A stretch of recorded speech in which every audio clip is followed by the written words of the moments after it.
తిరుపతి జిల్లా పుల్లంపేట మండలం ఉడుమువారిపల్లిలో ఘోర రోడ్డు ప్రమాదం చోటు చేసుకుంది. తిరుపతి నుంచి కడపకు వెళ్తున్న కడప తిరుపతి సూపర్ లగ్జరీ బస్సును ఎదురుగా వస్తున్న లారీ బలంగా ఢీకొట్టింది. ఈ ప్రమాదంలో రాజంపేటకు చెందిన 9 నెలల చిన్నారి పునీత్ సాయి అక్కడికక్కడే మృతి చెందాడు. అలాగే తీవ్రంగా గాయపడిన శ్రీకాళహస్తికి చెందిన 16 ఏళ్ల యశస్వితను కడప రిమ్స్ ఆసుపత్రికి తరలిస్తుండగా మార్గం మధ్యలో ప్రాణాలు కోల్పోయింది. ప్రమాద తీవ్రతకు బస్సులో ప్రయాణిస్తున్న పలువురు తీవ్ర గాయాల పాలయ్యారు. సుమారు 16 మందికి చేతులు కాళ్లకు తీవ్ర గాయాలైనట్లు సమాచారం. ఘటనా సమాచారం అందుకున్న పోలీసులు వెంటనే సంఘటనా స్థలానికి చేరుకొని సహాయక చర్యలు చేపట్టారు. క్షతగాత్రులను 108 అంబులెన్స్ ద్వారా రాజంపేట ప్రభుత్వ ఆసుపత్రికి తరలించారు. చికిత్స అందిస్తున్నారు. ప్రమాదానికి గల కారణాలపై పోలీసులు దర్యాప్తు చేపట్టారు.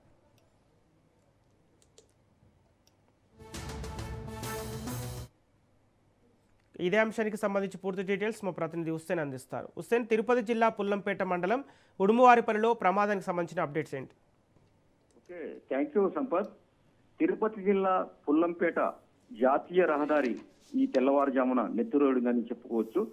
ఈ తెల్లవారుజామున జరిగినటువంటి ఈ రోడ్డు ప్రమాదము ఇద్దరు డ్రైవర్ల ర్యాష్ డ్రైవింగ్ కు పరాకాష్ఠగా మారిందని కూడా ఇక్కడ ఉన్నటువంటి సమాచారాన్ని బట్టి మనకు తెలుస్తుంది. ఈ ఘోర ప్రమాదంలో 9 నెలల చిన్నారి సహా మరొకరు మృతి చెందడం జరిగింది. మరో 28 మందికి పైగా తీవ్ర గాయాలైనట్టుగా కూడా మనకు పూర్తి సమాచారం ఉంది.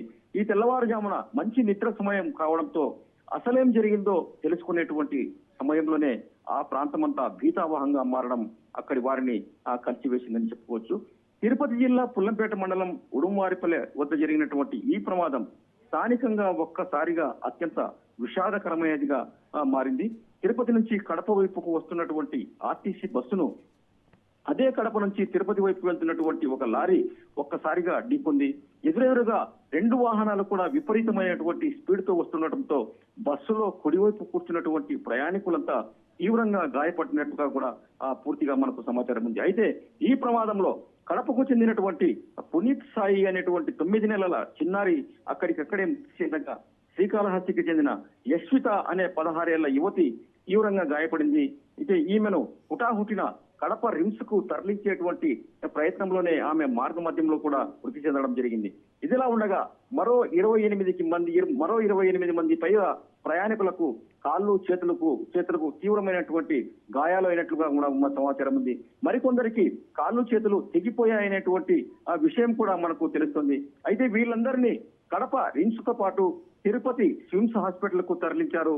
అయితే కడప రిమ్స్ తరలించినటువంటి వారి పరిస్థితి విషమంగా ఉండడంతో అక్కడి నుంచి కర్నూలు ప్రభుత్వ ఆసుపత్రికి కొంతమందిని, అలాగే తమిళనాడుకు చెందినటువంటి తమిళనాడు ప్రాంతంలో ఉంటున్నటువంటి రాయవేలరు ఆసుపత్రికి కూడా మరికొంతమందిని తరలించినట్లుగా మనకు పోలీసుల నుంచి సమాచారం ఉంది. అయితే ఈ సంఘటన జరిగినటువంటి సందర్భంలో రాజంపేట పోలీసులతో పాటు ఆ తర్వాత 108 అంటే 108 సిబ్బంది అక్కడకు చేరుకున్నారు. గాయపడిన వారిని హుటాహుటిన చేరువలో ఉన్నటువంటి రాజంపేట ప్రభుత్వ ఆసుపత్రికి తరలించారు. సీరియస్ గా ఉన్నటువంటి మరికొంతమందిని దగ్గరలో ఉన్నటువంటి ప్రాంతాలైన తిరుపతి, కడప ఆసుపత్రికి తరలించారు. సంఘటన జరిగినటువంటి ప్రాంతం అంతా నెత్తురోడుతూ కనిపించింది. నిద్రమత్తులో ఉన్నటువంటి ఈ సమయంలో అక్కడ ఏం జరిగిందో ఏమో తెలుసుకునేటువంటి లోపల పెద్ద ప్రమాదమే జరిగిపోయింది.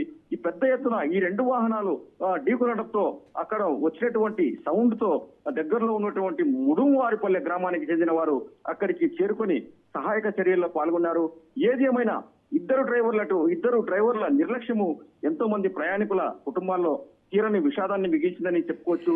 ఈ సంఘటన చూసినటువంటి ప్రతి ఒక్కరూ కూడా అక్కడ తీవ్రమైనటువంటి విషాదంలో ఉండిపోవాల్సినటువంటి పరిస్థితి ఏర్పడింది. తప్ప. Okay, thank you Hussain.